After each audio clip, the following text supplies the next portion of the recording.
Before we begin, I need to clear the air on something. With the retrospective videos I made previously, I made them under the assumption that the viewers didn't play these games before, so I refrained from talking too much about spoilers. But I realized that with Path of Radiance, I can't do the same thing.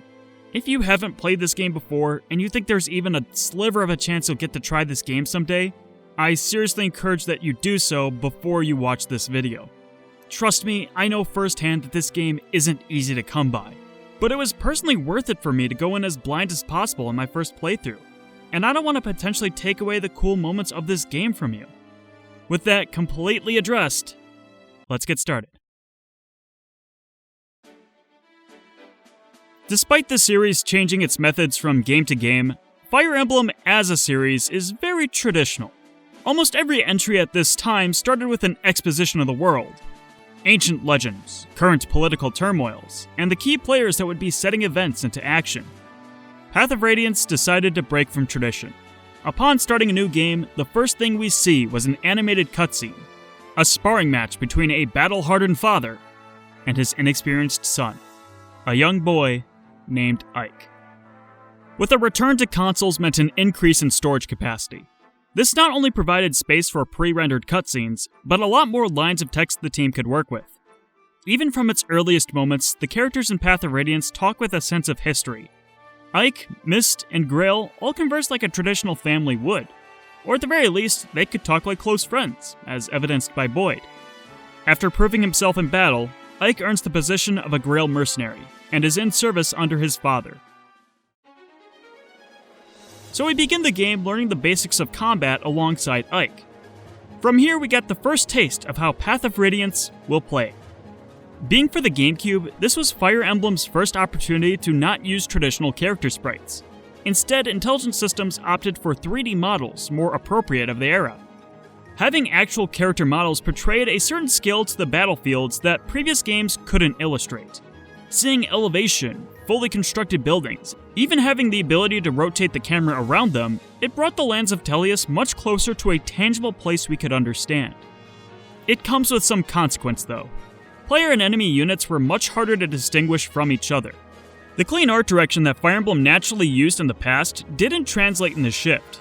Everything was more homogenized. Still, it's nothing we can't get used to with a little bit of time. Keen players who were paying attention to their options would inevitably notice a few new commands at their disposal. Shove is the first new mechanic in Path of Radiance. If a unit had a higher constitution stat, they can push the unit next to them one square over.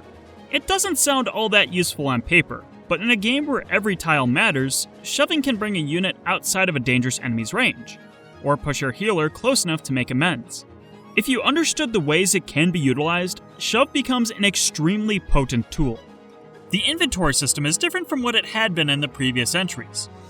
Characters in Path of Radiance are able to carry 4 weapons and 4 supporting items. That is right, ladies and gentlemen, the inventory system from Mystery the Emblem, my favorite of the series, is back. Now the efficiency of your units has been boosted greatly. Glory be to Ashera. A few units also had some special abilities that set them apart in combat. The skill system of the Yggdrasil games returned for Path of Radiance. Adept, Vantage, Soul, most of the skills that you might remember from the previous games are back in all their combat glory. Not everyone came equipped with some skills, but the ones that did had a significant edge in combat. And there's also a capacity meter in the status menu. Perhaps there's something we could do with this. There were also smaller tweaks made, but once you realized they were present, required you to think differently. Mounted units were buffed in Path of Radiance as well. Also taken from the Yggdrasil games, any unit upon a mighty steed could reposition the remainder of their movement range after taking most actions. Certain hit-and-run tactics were possible again, and they offered a wide range of versatility for that. Of course, enemies have access to those abilities too. In fact, a few other balancing changes were made to put you and the AI on the same level. Enemies could trade items between each other now. So if there was one unit that had a vulnerary, it was almost like there was a cleric in their platoon. But once you understood those mechanics, you were well on your way to progressing with the story. And oh boy, what a story it wasn't. The beginning of Path of Radiance has nothing to do with a war or any overarching conflict. One might say that nothing really happens in this game until Chapter 5 or so. In fact, this isn't unique to just the introduction of the game. The entirety of Path of Radiance has a slower pace than any other game in the series at this point. Given how much I praised games like Fire Emblem 7 that had nearly perfect narrative pacing, the gradual progression of Path of Radiance may sound like a bad idea, but if my word means anything to you, then understand that I think this approach is brilliant. The beginning chapters of Path of Radiance share a lot of similarities with the introduction of The Legend of Zelda: Twilight Princess. It does its best to put you into the main character's shoes. The state of the political climate doesn't appear to us before the start of the game, because it doesn't matter to our cast. Just as Link's biggest problems are if all the goats are brought back to the stables by the end of the day, Ike's biggest problems are just fulfilling his contracts and earning enough gold to survive. It lets us in on the perspective of the commoners in their respective societies, and life continues to be that way, until the war comes knocking on their doorstep. During a reconnaissance mission, Ike discovers an unconscious girl. Upon taking her back to safety, they discover that she is Princess Alincia Riddell Crimea, the only unknown surviving member of the royal family. Yeah, it turns out that King Ramon just decided to keep his one and only daughter in hiding because politics is a very amusing subject. But why is she here now? Well, King Ashnard of Dayan marched an unannounced assault on the capital of Crimea and swept the nation in an instant. The princess is distraught at the destruction of her homeland, but is resolved to make it into the country of Gallia, where she should be safe from further persecution. But it turns out her secret wasn't just known by only the Crimean family. Dayan soldiers are well aware of the princess, and even threaten the Grail mercenaries for her. But before Grail makes any decisions, he wishes to hear his subordinates' opinions on the situation. Everyone has a different answer, but the common consensus does not lie. Their decision is to protect the princess. After clearing their camp of threats, they decide that the banner they will fight under for the war will be Crimea's. And before they officially depart on their journey, Commander Grail says some words that will set the tone for this adventure. Listen up. This will probably be the biggest fight this company has faced. Remember, you've only got one life. I don't want any of you dying on me. In times like these, it matters not what our blood ties are. We are family. If you don't want to cause your family any grief, then live! With the chapters so far, we see the kind of leader that Grail is. He is stern and diligent. He doesn't take crap from anyone who disobeys his orders, especially not his own son. But even if he is unquestionably the strongest member of his company by a wide margin, he still takes the time to listen to his comrades' ideas and perspectives. He is someone who cares deeply for his subordinates, valuing them as if they were also his family. In the following chapter, we also get to see Grail's leadership from a distance too. He rescues a cute girl, meaning that Dad is a total bro, and this is also the first time we get to see him in the fray for ourselves, even being strong enough to go toe-to-toe with one of Dayan's 4 riders, the strongest people of their country. But when it looks like the enemy finally gets an advantage, Gallian beastmen come to aid our heroes. With so many powerful allies with them, the Grail mercenaries could probably have been able to stand against Petrine. But any fight that could have taken place is thwarted by the presence of the Black Knight, another general of Dayan. He orders the rest of his company to withdraw, but not before intently acknowledging Grail's presence, leaving the mercenary commander with an uneasy feeling. Arriving at Gallia Castle, we are reunited with the party we separated from, and we also get some insight into the world that Ike inhabits. While we could pick up some hints between the dynamic of the humans and the beast tribe, it comes to light how the two races act around each other, mainly how toxic their bonds are. Yeah, it turns out that calling other people subhuman is not going to foster good relationships. In this setting, the term human encompasses 2 classifications of species. One type of human is the Lagoos, the children of strength. Lagoos are capable of transforming into animal form and possessing great physical power. The people we traditionally see as human are actually called the Bjork, also known as the Children of Wisdom. They aren't nearly as strong as Lagoos, nor can they live as long, but they have a knack for strategy and technology. While created as equals, you can expect that peace between them wouldn't last, with neither respecting the brotherhood they are supposed to share, leading to a constant power-hungry struggle that results in either war or slavery. When Ike first meets someone of the Beast Tribe, he calls them subhuman by instinct. He doesn't mean to be offensive, he just doesn't know who he's dealing with. So when he's called out for it, he apologizes and does his best to make amends. Ike is absurdly empathetic, a trait so rare in this setting that he earns the trust of Ranulf very quickly for having manners. But before they can be allowed into the Gallian keep, they must get clearance from the king, which will be a while. So for the time being, they rest in an abandoned castle to the west. Grail is unable to sleep, and Ike can't either, so they meet outside the castle and converse about the past few days, asking if Ike is getting used to the way of a mercenary. And truth be told, he's bothered by it. Ike finds it questionable he's being put in charge of others, asking why someone of little experience is given that big of a task. The two even reminisce about Ike's mother for as little as they can. After their heart-to-heart, Grail orders Ike to return to the castle. He reluctantly does so, but something's been off about his father since entering Gallia, and immediately he hurries back. Turns out the Black Knight was still following them, and he really wants to fight Grail. Despite Grail's assaults, it only takes one stab from the Black Knight to win the fight. Being the victor of the duel, he demands answers from Grail, answers to the whereabouts of a medallion. Before he's able to squeeze more information from Grail, interruptions are abound, as the King of Beasts roars in warning. The Black Knight then makes his escape, and so does our hero. Carrying Grail upon his back, Ike desperately struggles to keep his father alive, to just make it to help. Sadly, it doesn't happen. In Grail's final moments, he just wanted his children to stay away from the war, to be in Gallia, where it was safe. But Ike didn't listen. The thought of revenge has made a home in his heart. He decides to keep traveling, in hopes of one day fighting the man who took his family away from him. For Ike, there's only one road he can take.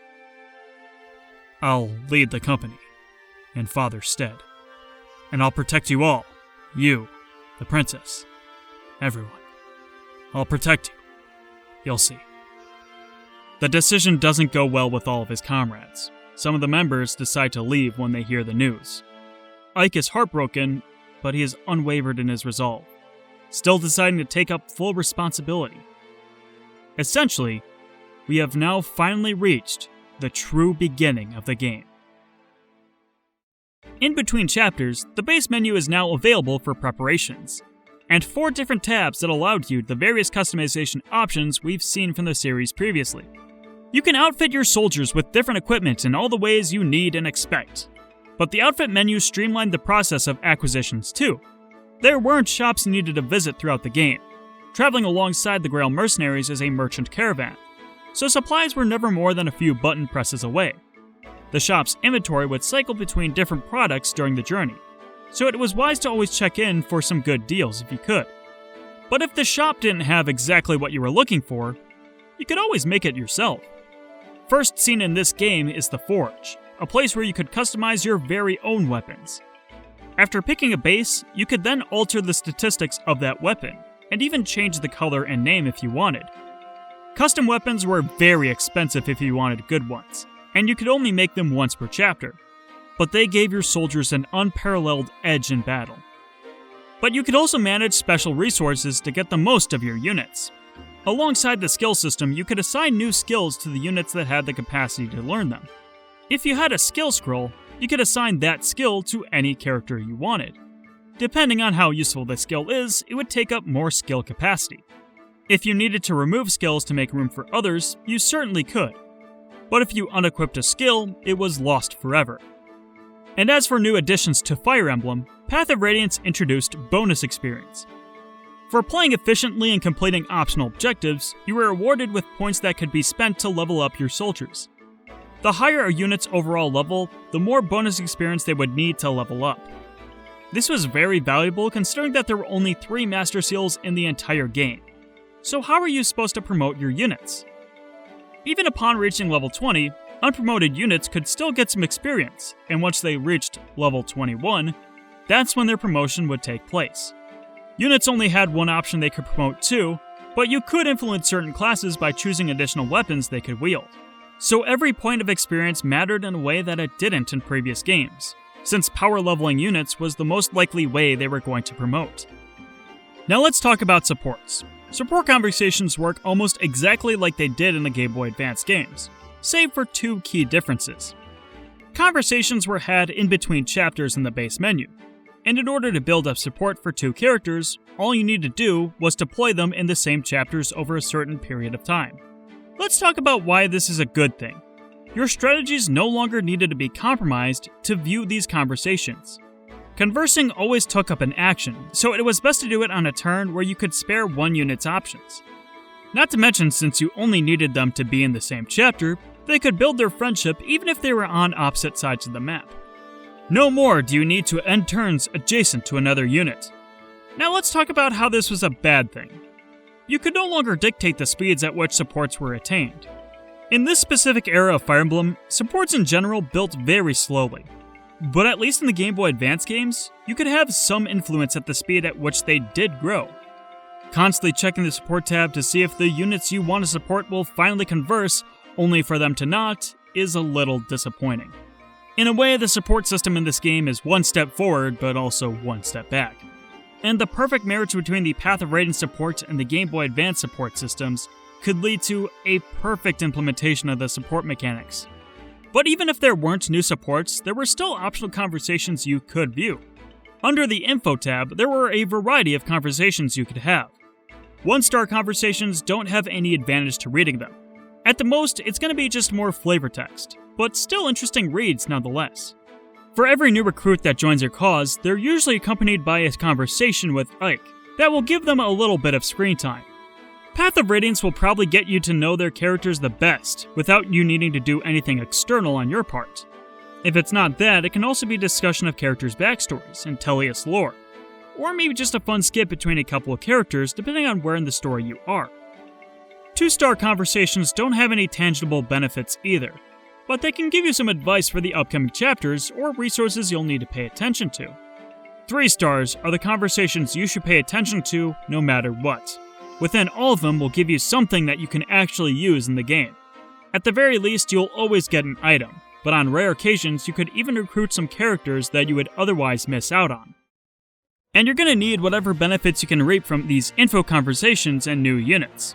Perhaps unsurprisingly, the chapters following Ike's inheritance of the Mercenary Company are some of the most overwhelming and difficult chapters in the game. There are a lot more defend and survive missions in this section of the game than any other. And if you do need to make it to certain points on the map, it's more often to escape than anything else.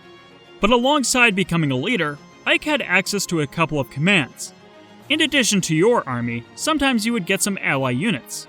These yellow units were AI controlled, but you could influence what actions they would take. But this is also the first time we get to see how Lagoo's units operate. They are fairly similar to Manicheets from previous entries, shape-shifting units that are tremendously powerful. They're not even at great risk of dying when transformed. But that's also the caveat. They're extremely powerful when transformed. In order to get to that state, they have to build up a meter over time. Essentially, they're very powerful units you'll only be able to use for half the battle.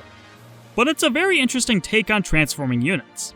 I personally think that they're more interesting than the shapeshifters from previous games. And when facing Lagoo's units yourself, you'll need to reverse engineer those same strategies, seeing if it's possible to stall their advance long enough to get kicked out of their transformation. But this is also the part of the game that weighs the most heavily on Ike's conscience.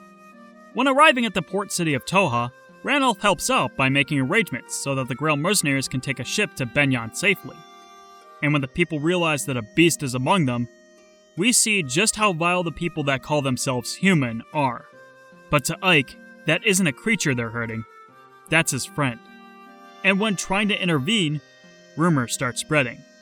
The seemingly kind people of the city sold out the mercenaries to the invading Daean army. They're definitely more trustworthy than anyone who associates with subhumans. If you try to visit any of the villages in this chapter with either of your Lagoo's units, they will cast you away with only a wasted turn to show for it. The experience made Ike ill. Can people really be so blinded by labels and rumors that they lose all sense of reason when someone alien shows up in their presence? This is when we get to meet the ship's captain, Nasir. A Lagoo's that's lived among Bjork and taken many measures to assure that doesn't go discovered. Nasir is someone also like our heroes. He also dreams of a world where the two races can coexist. Yet at the same time, he's lived a very long life, and is aware of the bloody history of Tellius. But he's impressed by Ike's belief that people should be seen as who they are, not by what their grandfathers did. Though Nasir knows it's very much the perspective of the naive. That is the thinking of an honest man. Keep things simple and pure. I like that. Still, the strength of your conviction comes from your youth and innocence. Trust me, it will be tested. When your journey is over, how will you be changed? I pray that your conviction is not lost to despair. Ike is only 17 when Path of Radiance begins, and for those years, he's lived a very sheltered life. He doesn't remember much of his youngest days, and for all of his adolescence, he probably never left far from the Mercenary fort. But this gives him an edge that few people have. Imagine if Ike grew up in a place like Toa, or even in Dayan. Would he demonstrate that same courtesy to the Laguz he meets? Well, we can't know for sure. Characters such as Jill show that Ike could have grown up very differently. But characters like Zehark also prove that Ike could still be empathetic to Laguz, even in the most despicable parts of the world. And the more Ike travels across the continent, the more he will be exposed to differing perspectives. Whether he ultimately changes will be up to his experience to decide. And as we continue on our sea travel, the company then comes into contact with a Begnion envoy.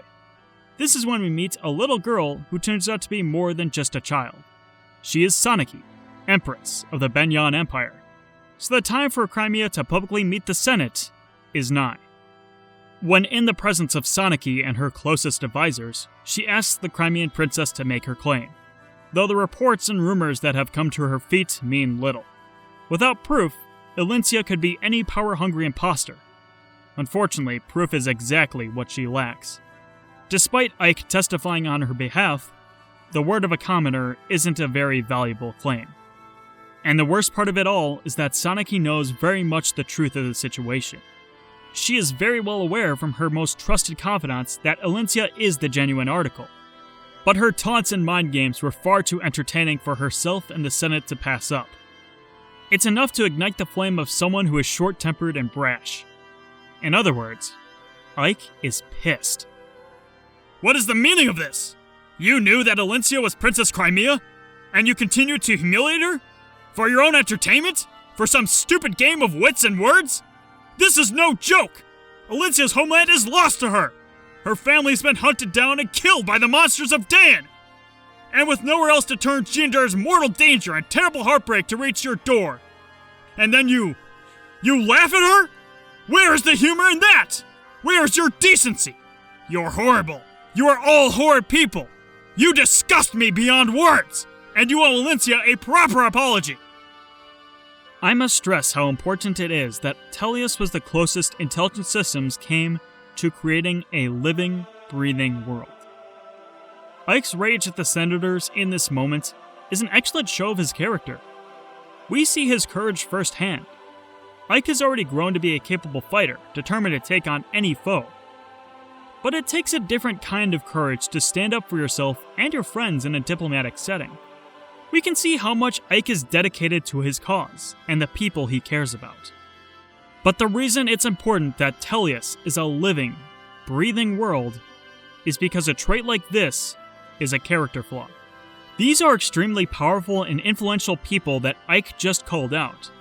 People who could order for Ike to have been executed on the spot and have it be the least of Princess Elincia's problems. Had Sanaki been even slightly less mature, she could have cast the princess away, crushing any hope of reclaiming Crimea in the process. Fortunately for Ike, his transgression is overlooked, because for the time being, the Grail mercenaries are very valuable pawns to Sanaki. Just like any real government, Begnion's Senate is very corrupt. If they aren't actively breaking the law, they allow injustice by taking no action. Despite there being laws that have abolished Laguz slavery for decades, this isn't the reality of the situation. The various contracts assigned to the Grail mercenaries at this time put them in the forefront of the underground slave trade, and the vigilantes trying to end it. With evidence starting to pile up, investigations need to be held. To do that, we need a proper perspective on exactly what environments we're about to deal with. Although optional, Ike's conversation with Muharrem in Chapter 16 is fantastic. It's an amazing showcase of the perspective of someone who was a former slave, and the ideologies of someone who grew up without concerns of social standings. It's impressive that Muharrem holds such convictions of hope despite the way he was raised. It's not easy to come out of that walk of life optimistic, especially when Path of Radiance also shows us the alternative. Let's talk Raisin, a Heron-clad noble who is extremely prejudiced against the Bjork. A prejudice that's only furthered when he's captured by the disgusting Begnion Senate. So what do you think his first response is when he sees a group of unaffiliated Bjork mercenaries come to rescue him? He freaks out and flees. Why wouldn't he, after that dreadful night? 20 years prior to the events of the game, the previous apostle of Begnion was assassinated. The citizenry was racked with grief. So much so that when a rumor of the Serenus Herons being the perpetrators cropped up, there was no hesitation for vengeance. It was a slaughter. After that night, the event was dubbed the Serenus Massacre, with only a handful of the royal family being the only known survivors. So begins the longest chapter of the game, a chapter taking well over 4 hours separated into 4 separate parts. It's a grueling battle to capture Duke Oliver and find the lost Heron. Ultimately, the Grail mercenaries continue on victoriously, putting an end to the Senator, keeping a lost Heron girl safe, and allowing for an opportunity where the relationship between Begnion and the Herons can finally start to repair. The Empress recognizes the Grail mercenaries to not only be capable of completing a job, but also go far beyond their expectations. From now on, Saniki officially backs the Crimean Liberation Army, bestowing Alencia Begnion troops under her care. However, in accordance to the rules and customs of this setting, a general must lead them into battle, a general of noble standing. And if Alencia doesn't have a noble with her, then she needs to make her best candidate one. Ike hates this situation. If there's one thing he's discovered about himself during his time in Begnion, it's his distaste for nobility. Stuck-up, good-for-nothing, greedy bastards that only have self-interest at the front of their minds. But ultimately, he goes through with it, because he knows it's that important to Alencia to win back her homeland, and he will do anything in his power to make it so. So with the guidance and approval of Princess Crimea, the young commoner is able to ascend the class hierarchy. This is when Ike receives his promotion, and is granted the title of Lord. For those who don't know what makes this promotion so significant, Ike started out as a nobody, a young boy who struggled to survive even against the lowly bandits of Crimea. So to see him grow and become the same class shared by nearly every other main character in the series, this blew my mind. This is like getting the Master Sword in a Zelda game, or awakening to the first Persona, or acquiring a boat in Dragon Quest. This is the game letting you know that you have made it. This game changer also leads to a visual difference. Ike's character portrait changes from here onward. The first time in the series that something to this effect has happened, symbolic of the strength that Ike has gained on his journey. He can also acquire his personal skill of Ether, meaning that if you really wanted, you could just have him solo the rest of the game. Not a bad trait to have when you're about to go into the heart of enemy territory. The march on Dayan officially begins. By this point in the game, a few more of your playable characters should have received their promotions as well. So the relatively low difficulty of the game in this section shows how much Ike has improved, and how helpful the backing he received is. But these small victories up front are really the best it gets. Unlike other games where the tone can sometimes feel like, yeah, war! Path of Radiance paints a very different picture. Many of the conversations in this section of the game go over just how devastating a war can be to even just one community, how it brings out the worst in people, and the lengths that some will go to just slow down the opposition. We know Ike and Alencia. We know that their motivations are good-natured, but to the commoners, they care little for motivations. The way they see it, Crimea are the bloodthirsty invaders, despite the actions of their own king. For being one of my favorite characters in this game, it's weird that I haven't really talked much about Jill at all until now. Even when I first played this game, her story left a profound impact on me. When we first meet her in Chapter 11, we know who Jill is up front. we see a young girl filled with glee at the chance to fight against the subhumans she trained to hunt. So eager she is that she pursues the Grail mercenaries and only ends up fighting with them by pure circumstance. But when you stay with people who respect your enemy, you begin to see that enemy in a light that doesn't portray them as awful. Her beliefs get put into question, and when she returns to her homeland of Dayan, a mountain of confliction and despair rests upon her shoulders. In the battle you get to fight against Shiharem, if you allow Jill to talk to her father, she will defect back to Dayan, and that can be the conclusion of her character arc. If you ever wanted to know why the characters of these games are so loved, it's because actions like this bring them closer to being a human being. But as we get further into Dayan, we begin to discover exactly what's going on in the story. On the night of the Serenus massacre, a Heron girl was captured by Dayan, along with a treasure of the family. A bronze trinket known as Leiron's medallion. The prison for a dark god.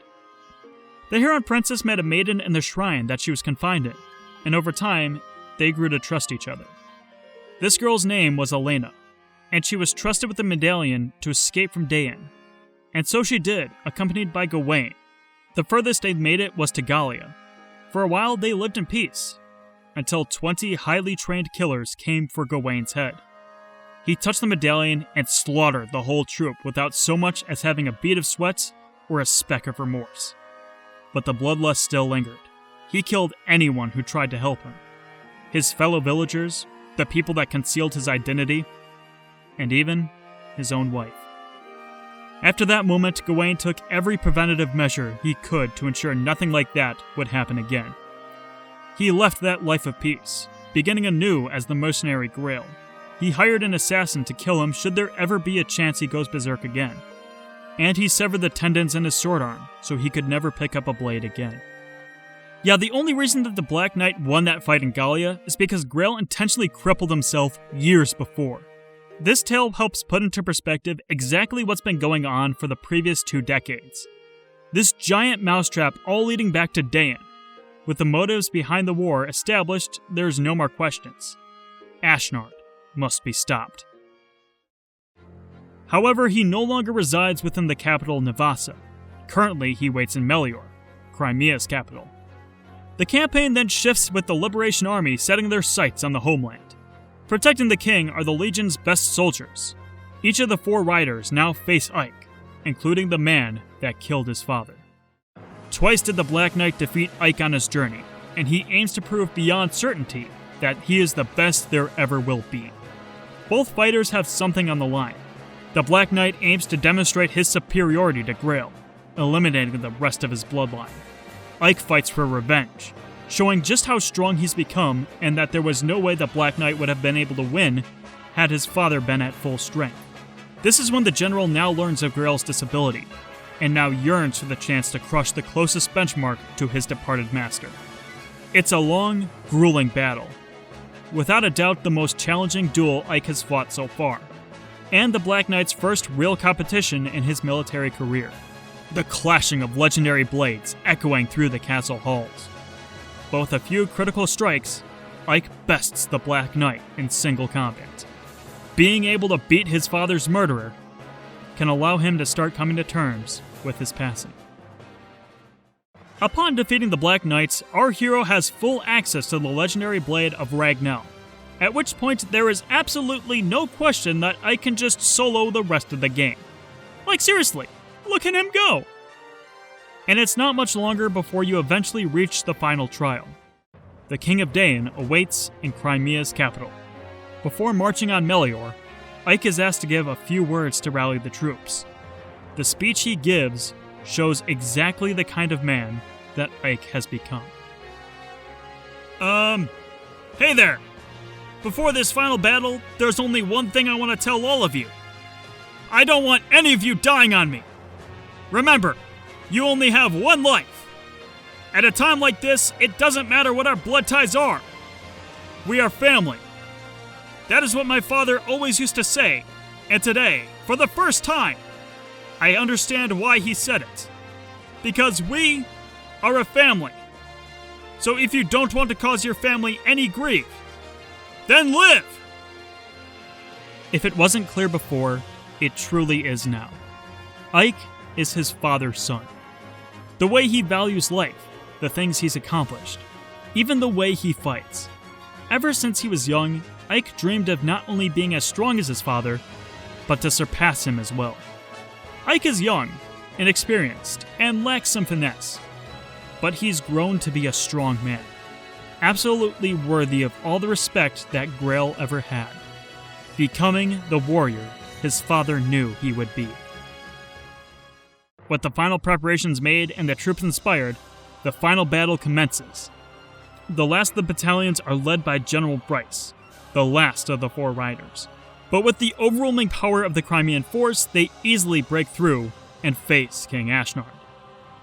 Ike faces his most difficult battle with Dayan's king, but just when it looks like he has the upper hand, Ashnard pulls out his ace in the hole, calling upon the chaos within Leiron's medallion. Now stronger and more fearsome than before, the 2 fighters need to come at each other with everything they have. Ashnard believes that it should be up to the strongest people to decide the fate of the world. And with Ashnard's defeat, his ambitions ironically come true. So the Crimean lords decide that chaos will not rule Tellius. After the war, the Crimean Liberation Army disbands. Ike personally meets with each member of his party and discuss what they will do now that the fighting has ceased. It's been a year since the Grail mercenaries departed under Princess Elincia's employment. Ike has stripped himself of his lordship in favor of returning to the life of a mercenary, even wearing the simple fashion not used since he was a ranger. Yet he still stands tall. He appears formal and dignified. Ike has grown up a lot after being a commander. While his view of the world isn't much different from where it was when he started, you don't always have to change your perspective to mature. And though he will return to the life he previously knew, that life won't be the same. Path of Radiance is a classic case of the hero's journey. The tale of a man who changed the world, and even changed himself in the process. Ike is my favorite lord of the series, perhaps even my favorite character in all of Fire Emblem. His courage, his worldview, and the way he values life are all amazing. When lesser men would have crumbled under the pressure, Ike continued to believe in himself and the comrades that would help him see it through. It doesn't matter if he's fictional. Ike is someone that inspires me, and I hope that this video demonstrated exactly why I feel that way. This is the story of a boy who would grow to be a legend as he traveled along the Path of Radiance.